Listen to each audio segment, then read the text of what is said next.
Bien, mis queridos, les invito a buscar en sus Biblias, por favor, en el libro de Romanos. Vamos a mirar juntos como texto trampolín, como texto de base, Romanos capítulo 12, una declaración del verso 10, la primera parte. Estamos siguiendo una nueva serie, la serie tiene que ver los unos con los otros. En el estudio anterior, la predicación anterior, considerábamos juntos la cantidad de veces que aparece el término los unos a los otros y hemos dicho que al reagruparlos tenemos 12 exhortaciones prácticas. 12 exhortaciones para usted, para mí. Veíamos en nuestro primer estudio que somos un cuerpo, nos pertenecemos los unos a los otros. ¿Qué significa eso? Que todos son necesarios, que todos son importantes, que no todos tenemos los mismos dones, las mismas habilidades, pero todos estamos llamados a desarrollar nuestras capacidades naturales, le llamamos a veces talentos, nuestros dones espirituales, el regalo de Dios, con una sola finalidad, que usted sirva en una iglesia local, como una semilla plantada en un lugar para que dé fruto. El Señor nos ha elegido para que llevemos fruto. Cuidado con el orgullo, cuidado con creer, no necesito del otro hermano, porque todos somos un cuerpo, y si un dedo se duele, todo el cuerpo también. Y siguiendo en esa serie, en esta temática, hoy tenemos la exhortación de amaos los unos a los otros. El apóstol Pablo dice en Romanos capítulo 12, versículo 10, lo siguiente: amaos los unos a los otros con amor fraternal. Siempre he escuchado de personas decir, no, yo no voy a esa iglesia porque le falta amor. Le falta amor. Y yo a veces me pregunto, ¿qué significa? ¿O qué quieren decir cuando le falta amor? Uno como padre muchas veces tiene que llamar a nuestros hijos.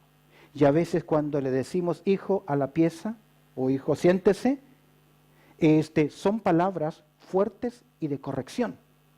Que al hijo, a nuestros hijos, no les gusta ¿qué? Oír. Pero le decimos esas cosas porque somos malos, porque no los amamos. Cuando un padre exhorta, reprende y disciplina a su hijo, es porque realmente lo está amando. Es lo que enseñan las Escrituras. El padre que no corrige a su hijo dice claramente no le ama.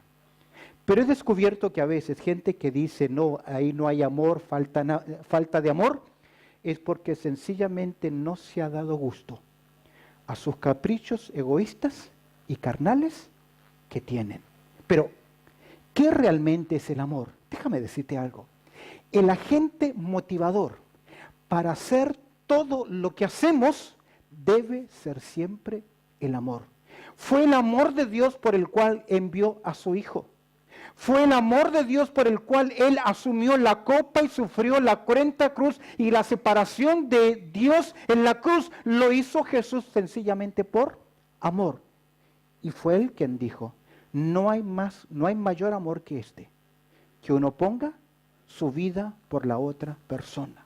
Es por eso que en el libro de Corintios, primero a los Corintios, en el capítulo 12 y aún en el capítulo 14, Pablo dice que el amor es el camino más excelente que hay.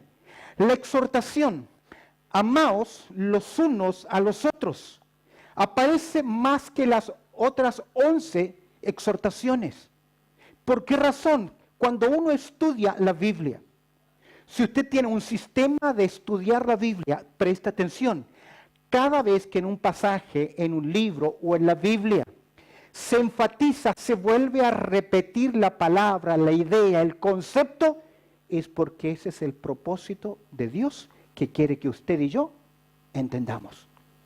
Y si no hay amor, las otras 11 exhortaciones no sirven de mucho. Y aún más, no vamos a estudiar hoy el capítulo 13 de Corintios, pero dice Corintios que usted tiene dones, capacidades, habilidades, Y en Corintios capítulo 13, Pablo utiliza un lenguaje hiperbólico que significa exagera las cosas para decir que usted puede sacrificar, tener ciencia, aún hablar el idioma de los ángeles, si es que los hubiese. Es una exageración del lenguaje.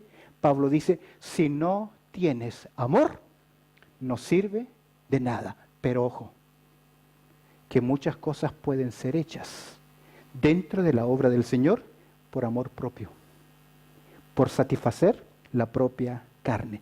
Consideremos dos verdades acerca del mandato de amarse los unos a los otros. La primera verdad, la primera consideración que vamos a ver es la prioridad del amor hacia la iglesia local.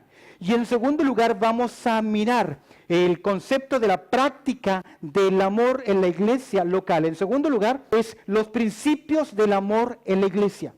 Consideremos entonces estas dos verdades acerca del mandato de amarnos los unos a los otros. Veamos, en primer lugar, la prioridad del amor en la iglesia. Si tú miras conmigo en Corintios capítulo 13, verso 13, que ojo, no hay mejor poema acerca del amor que 1 Corintios capítulo 13.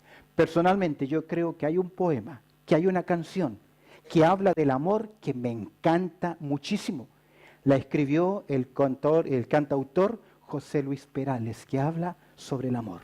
Me encanta esa canción, pero queda tan atrás cuando uno compara 1 Corintios capítulo 13 con el gran amor de Dios. De hecho, escúcheme bien, la Biblia no define, Pablo no define lo que es amor, sino que Pablo describe cuáles son las características de ese amor. Y Pablo, luego de hablar del amor, él va a mencionar una terna. Dice 1 Corintios capítulo 13, verso 13, y ahora permanece, y mira las virtudes, la fe, la esperanza y el amor. Esta fe, esperanza y amor son virtudes esenciales del cristianismo. Entre paréntesis, una iglesia madura es aquella que tiene fe. Una iglesia madura es aquella que tiene esperanza. Una iglesia madura es aquella que tiene amor. Pablo presenta estas tres cualidades, estas tres virtudes como la esencia de un creyente, de una iglesia madura. Y de esta terna, Pablo dice, y ahora permanece la fe, la esperanza y el amor. Estos tres. ¿Qué agrega Pablo? Pero el mayor de ellos es el amor. ¿Por qué? Porque la fe un día va a pasar. La esperanza será cumplida, pasará, pero el amor va a quedar. Ahora, ¿por qué el amor es tan prioritario? ¿Por qué vemos acá la prioridad del amor? Y en este capítulo 13 Pablo dice, puedes hacer muchas cosas, pero si te falta amor, nada eres, nada sirve, de nada aprovecha. Oh, yo pensé que si yo hacía cosas dentro de la iglesia, a mi familia, que lo más importante era hacer las cosas. Es importante, pero lo más importante es la motivación. ¿Por qué el amor es tan prioritario? ¿Sabes por qué? En primer lugar, porque el amor es el potenciador de todos los demás mandatos. La razón de por qué hacemos lo que hacemos tiene que ver con el amor. En 1 Corintios, capítulo 16, verso 14, Pablo concluye el libro. Este libro de la primera carta a los Corintios es escrita a creyentes que están divididos, que son orgullosos, que miran lo suyo, que creen que su don es más importante que todos los demás, que no buscan el interés de la gloria de Dios, sino su propio interés. Pero Pablo les exhorta a lo siguiente, y mira cómo el amor potencia todos los demás mandatos. Dice 1 Corintios capítulo 16, verso 14, todas vuestras cosas sean hechas con amor. Yo sé que los frutos, las comidas, las carnes, las verduras, los vegetales cocidos tienen su sabor, su rico sabor. Pero usted No, usted sabe, al igual que yo, que puede ser muy rica esa carne con esas papas, con ese elote, choclito, con esas verduritas, esa cebollita, esa fritura de ajo. ¿Le dio hambre? A mí también, sí. Es sabroso en una sopa, pero si no le pone sal, a algunos les toca comer sin sal. Pero la sal tiene esa virtud que potencia todos los sabores, le da ese sabor. Lo mismo que es el azúcar, potencia lo que está atrás, y el amor en todo lo que nosotros hacemos es el gran potencial de la vida. Si esta virtud esencial del cristianismo, sin este amor, todo lo que nosotros hacemos carece de valor alguno. La conducta diaria del creyente debe ser motivada por el amor. Por su amor usted ama a Dios, ama la palabra de Dios y ama también al prójimo. Es el principio gobernante de todo lo que nosotros hacemos. A veces confundimos servir con servilismo, autoridad con autoritarismo. Usted puede venir acá a hacer cosas, ayudarnos en áreas prácticas, en áreas económicas. Pero si usted es una persona orgullosa, que no mira a nadie, que se cree por sobre los demás, todo lo que usted está haciendo no sirve porque le falta el motivador más importante, que es, dice Pablo, todas vuestras cosas sean hechas con amor. ¿Por qué la prioridad del amor? Porque el amor es el potenciador de todos los demás mandatos. Congregaos, saludaos, animaos, oraos, etc. Lo puede hacer, pero no tiene la motivación correcta si no tiene ¿qué cosa? El amor. En segundo lugar, ¿por qué es prioritario? ¿Por qué es importante la prioridad del amor? En segundo lugar, es el precepto que enfatizó nuestro Señor Jesucristo. Es el precepto enfatizado por Jesús. Usted conoce Juan capítulo 13, verso 34. Jesús dice a sus discípulos en esa conferencia privada. ¿Qué le dice Jesús a sus discípulos? Un mandamiento nuevo os doy, que os améis unos a otros, para ser sinceros. No es nuevo este mandato. Ya en el Antiguo Testamento Dios enseñaba a amar. De hecho, los 10 mandamientos se resumen, los 4 primeros, amar a Dios, y los 6 segundos en amar al prójimo. No es nuevo este mandato. ¿Qué es nuevo en este mandato? El enfoque, la dimensión, su dinámica. Porque ¿qué nos dice Jesús? Un nuevo mandamiento os doy, que os améis unos a otros como yo os he amado. Que también os améis unos a otros. Este amor es enfatizado por Jesús porque es nuevo en cuanto a dirección. Los judíos, los fariseos, creían que su prójimo solamente era el vecino que vivía al lado o en un perímetro de su cuadra, de su alrededor. A ellos iba a ayudar, a ellos iba a prestar su ayuda, su amor. Pero el Señor le dice, cuidado, tu prójimo es mucho más allá que aquel que vive a tu lado. Es todo aquel que se acerca a ti con una necesidad. Es por eso que ahora es nuevo en dirección. Ya no es selectivo, ya no es a los de la nación de Israel. Suele ocurrir que a veces nosotros, yo soy chileno y traigo unas sopaipillas, unas empanadas, y se la quiero llevar primero ¿a quiénes? A los chilenos. Por ahí usted trae con una enchilada, una tortilla, una pupusa, y a veces nosotros buscamos primero ¿a quién? A nuestro círculo. No, el prójimo es todo aquel que se acerca a nosotros. No debe ser selectivo. Ese amor en dirección es diferente, en disposición. Porque Jesús dice, como yo os he amado. Sacrificialmente. Hay personas que ven una necesidad y no lo piensan 2 veces Si tienen que regalarle sus zapatos, inmediatamente se quitan sus zapatos, porque están dispuestos ¿a qué? A sacrificarse por la otra persona. El amor es nuevo en dirección, el amor es nuevo en disposición, el amor es nuevo en dinámica, porque aún nosotros debemos amar al punto del sacrificio. Eso es difícil, no es fácil. Hemos visto, en primer lugar, la prioridad del amor.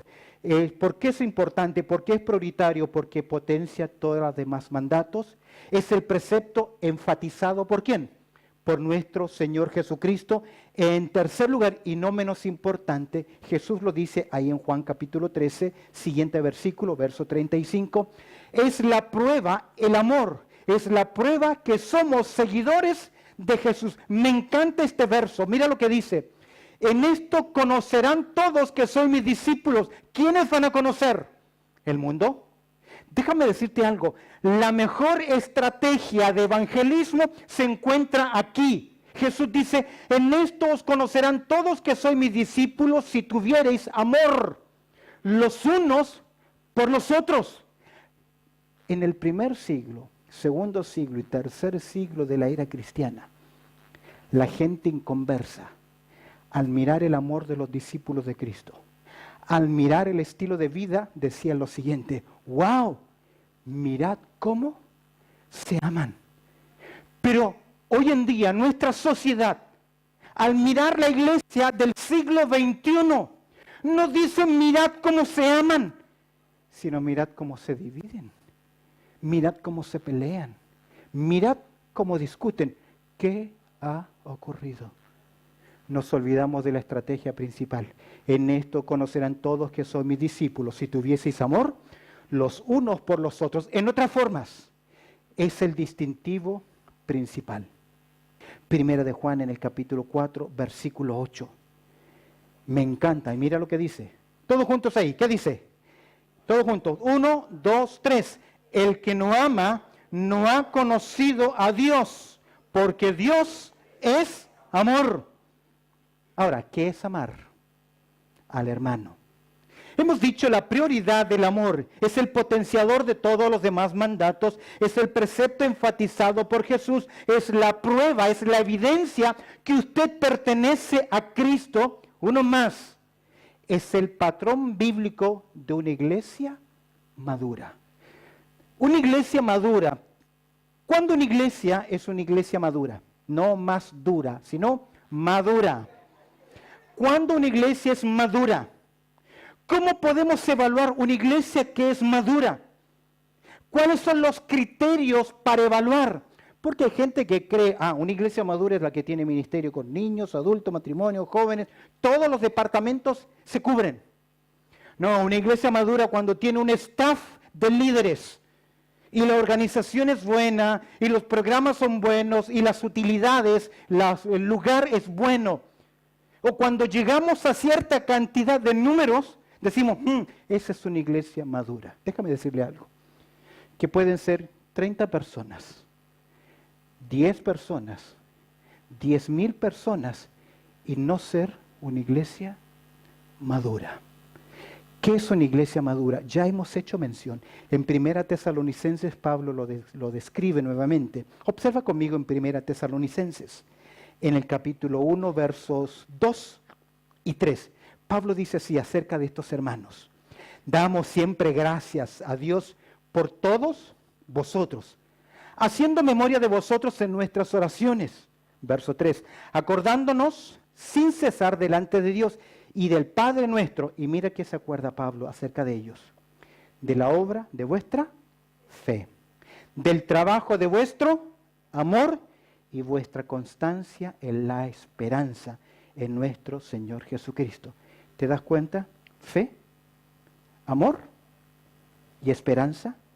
Es lo que enfatiza a la iglesia de Éfeso, a la iglesia de Colosas. Ahora, la Biblia es muy clara en lo que toca al criterio de cómo medir la madurez de una iglesia o de un creyente. Obsérvalo conmigo en 1 de Juan, capítulo 3, verso 14. Observa 1 de Juan, capítulo 3, verso 14. Mira lo que dice. nosotros sabemos que hemos pasado de muerte a vida. ¿Quién es la persona que pasa de muerte a vida? ¿El creyente? ¿El que ha recibido a Cristo como su Salvador personal?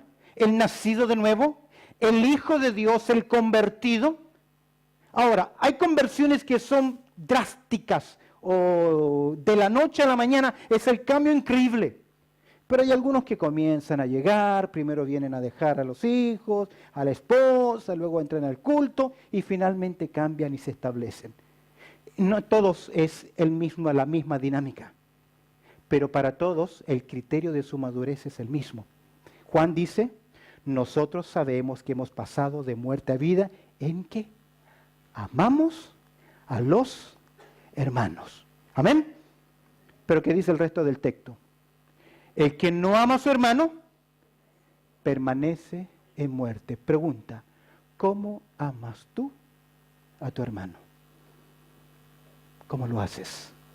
¿Te interesas por él? ¿Por su necesidad?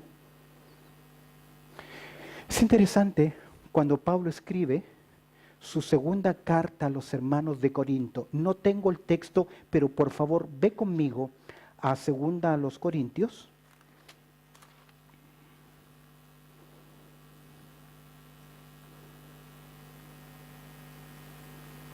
Segunda a los Corintios, en el capítulo 12, quiero que mires conmigo en verso 14 y 15. Abre tu Biblia, por favor, segunda a los Corintios, capítulo 12, verso 14 y 15. ¿Lo tienes? ¿Amén? Ok, observa lo que dice. He aquí, por tercera vez estoy preparado para ir a vosotros, y no os seré gravoso, porque no busco lo vuestro, sino a vosotros. Pues no debe atesorar los hijos para los padres, sino los padres para los hijos. Pablo visitó antes de esta carta a la iglesia en Corinto. No es desde su fundación. Y lo trataron tan mal. Lo humillaron. Cuando Pablo pasó al frente para predicar, se paró un hombre en la congregación y comenzó a acusarlo, a denunciarlo. De falso, de mentiroso, de buscar y predicar por intereses. Y todos los que se habían convertido eran personas que Pablo había llevado a los pies de Cristo. Pero en vez de levantarse otro hermano y decir, cállate, nosotros conocemos a Pablo, todos fueron manipulados. Y Pablo se bajó de la iglesia, del púlpito. Dejó la iglesia y se fue llorando. Lo habían humillado. Le faltaron el respeto.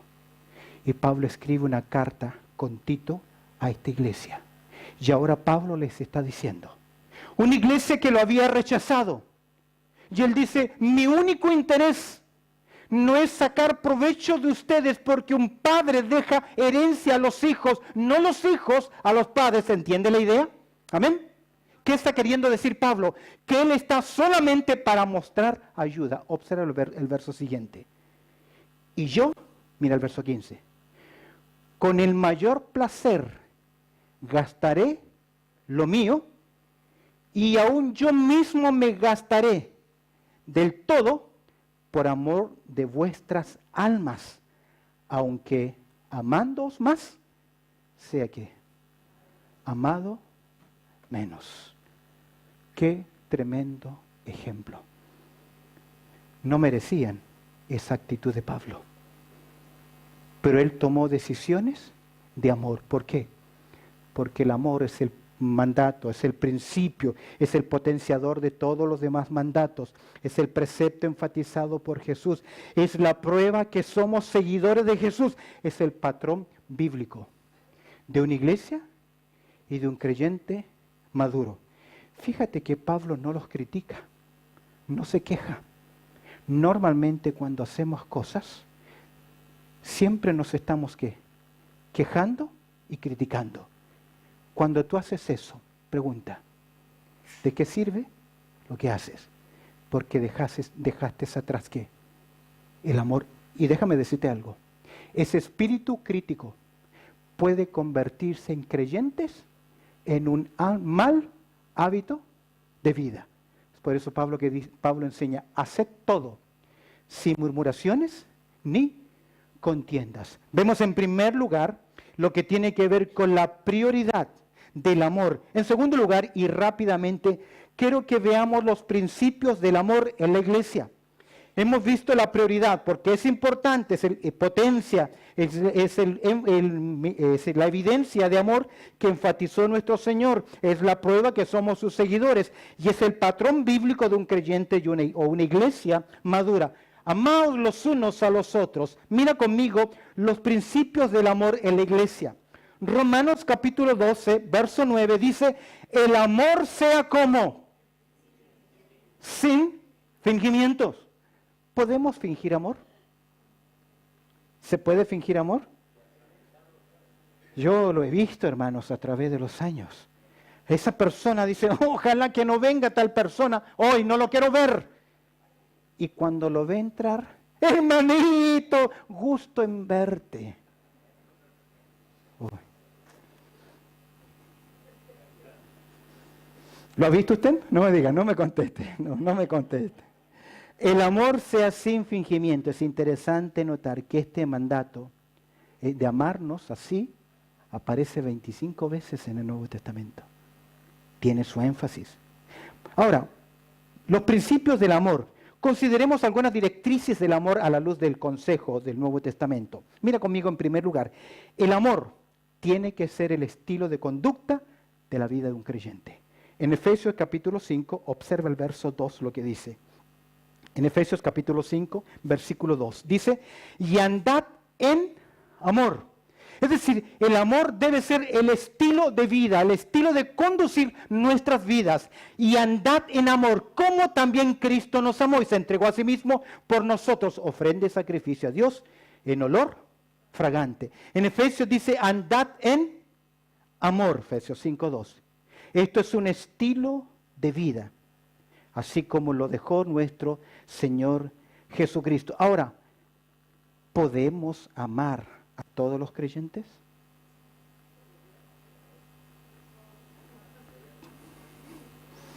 No queremos amar a todos los creyentes, pero Romanos capítulo 5, verso 5 dice lo siguiente, porque el amor de Dios ha sido derramado en nuestros corazones por el Espíritu Santo que fue dado. Podemos amar. De hecho, nuestro Señor Jesucristo pidió que amemos ¿a quién? A nuestros enemigos. ¿Sabes qué pasa? Que nosotros tenemos malos conceptos de lo que es amor. Y a veces nuestros conceptos son emociones, risitas. Y eso no es amor. El amor en las Escrituras es una decisión de la voluntad. Siempre pienso en ese mandato de amar a nuestros enemigos. Si Jesús hubiese pedido que nosotros vamos y le demos un abrazo y le digamos, ¿cuánto te amo a mi enemigo?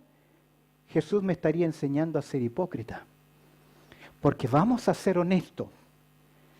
¿A un enemigo lo queremos abrazar? No, yo quiero que esté en el equipo contrario para cuando venga con el balón, para patearlo. Eso es lo que uno quiere hacer con su enemigo.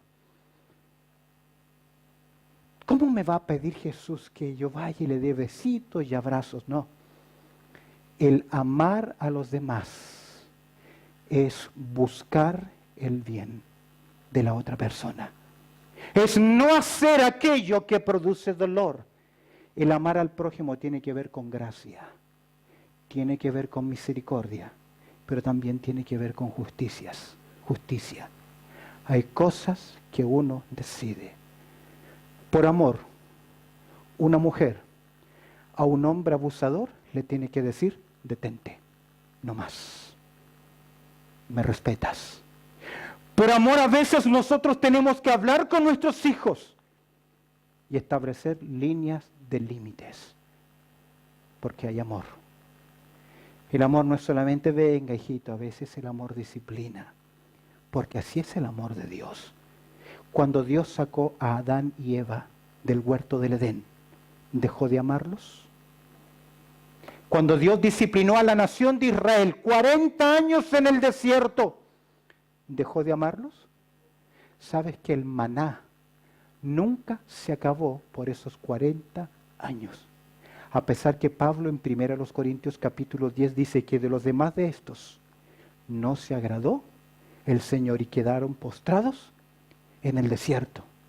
Es una decisión de amor, es por eso que el amor debe ser la forma de conducir mi vida. Siempre nos vamos a pelear entre nosotros, porque donde hay seres humanos van a haber conflictos, pero el amor te obliga o te lleva a saber tomar ¿qué cosa? Decisiones en tu vida.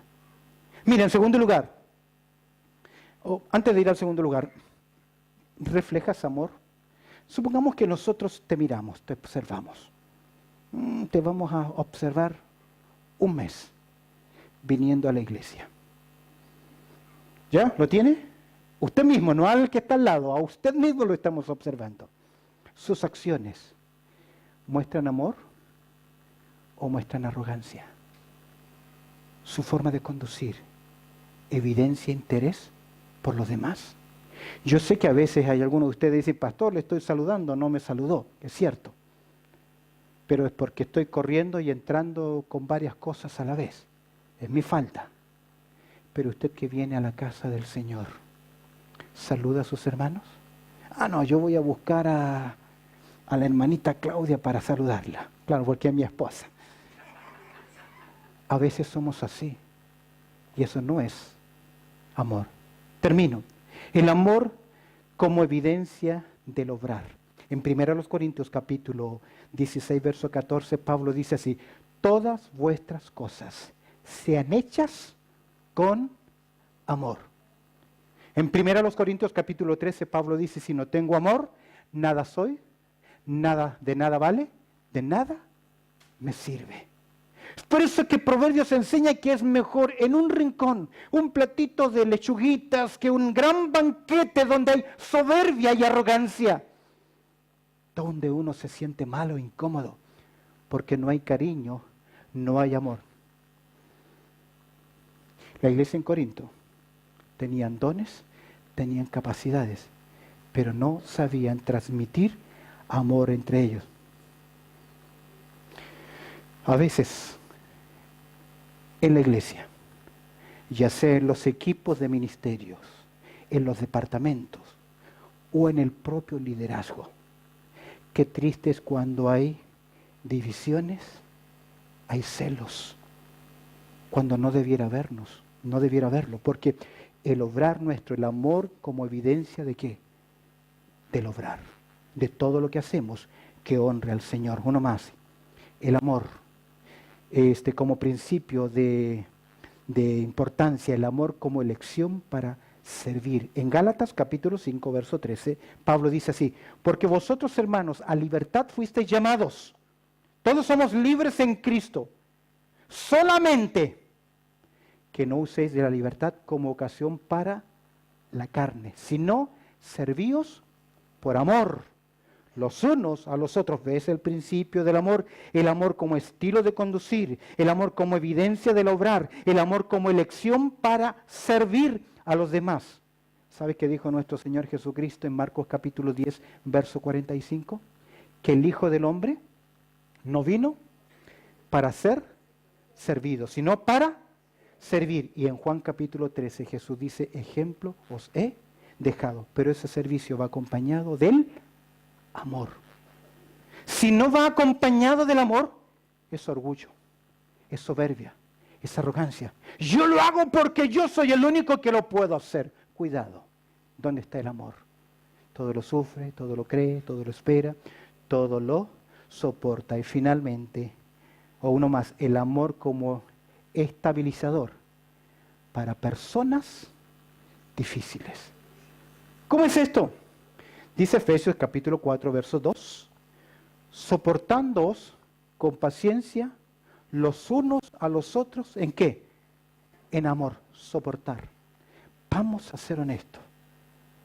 Como dice mi suegro, él dice, yo no soy monedita de oro para caerle bien a la gente. De hecho, hay algunos que son moneda de plomo. Siempre caen pesados. Son pesados en la forma de hablar, de reaccionar, de decir las cosas. en su carácter. Pero ¿qué dice la Escritura? Soportaos con paciencia los unos a los otros. ¿Sabes cuál es la mejor forma de mostrarle amor a aquella persona que es bélica? Porque hay gente que Jalisco, Zapata, golea. Si no gana, empata, y si no, saca el arma y la da al revés, pero tiene que ganar, tiene que ser triunfante. ¿Sabes qué? Un consejo. Cuando te topes con un creyente que es bélico, no entres al ring con él. Jamás. Déjalo hablar, que entre y que salga. Pero si tú argumentas, entras al ring con él y va a quedar molesto él y vas a quedar molesto tú. Porque quienes tienen esa mentalidad nunca logran escuchar para entender. Oyen para contradecir y no cambian. Es por eso que dice Romanos capítulo 12, verso 21 lo siguiente. No seáis vencidos de lo malo. ¿Qué dice? Si no vence con el bien, el mal. Esa es una decisión de amor. Y ya, finalmente, ahora sí. ¿Sí? Sí, ahora sí. Último punto. El amor como expresión de nuestra sincera comunión. Mira conmigo en 1 de Pedro 4:8. Y ante todo, es decir, por prioridad, tened entre vosotros ¿qué cosa? Ferviente amor. Ese ferviente amor significa intenso, activo, que se demuestre, que se evidencie. Juan dice, ¿cómo puedes decir que amas a Dios si aborreces a tu hermano? El que aborrece a su hermano que ve, ¿cómo puede decir que ama a Dios que no ve? Primero a los Corintios es tremendamente interesante. Y mira lo que agrega Pedro. Ante todo, tened entre vosotros ferviente amor. ¿Por qué? Porque el amor cubrirá multitudes de pecados. Tiene su base en el libro de Proverbios, capítulo 10, verso 22. Ahora, cuidado.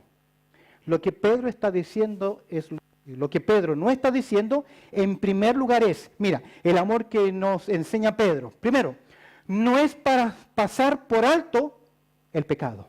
Jamás. El pecado en las Escrituras tiene que ser confrontado. Si tú tienes algo con tu hermano, o tu hermano hizo algo contra ti, ve y reconcíliate, gánalo. No es pasar por alto el pecado, sí la ofensa. Porque a veces la ofensa es más, hirió mi ego, mi yo, mi orgullo, que otra cosa. No es divulgar las faltas. Porque suele ocurrir que usted se molesta con un hermano, con una hermana, y ya comenzó, ¿qué cosa? El correo de las brujas, la murmuración. Y lo quiere una cosita así, ya mañana es que. Porque en el chisme, esa es la técnica del chisme, usted toma lo que fue sabroso. Es como si toma usted una masa y luego usted le agrega su sabor, le agrega su color y le da la forma que usted quiere y se lo lleva a la otra persona. ¿Y qué hace la otra persona?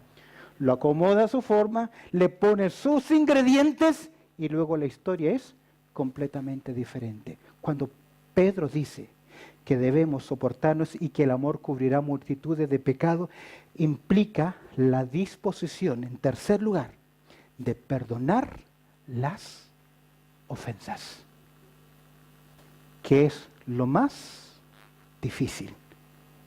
Pero no te olvides que todos nosotros estamos parados sobre la base del amor.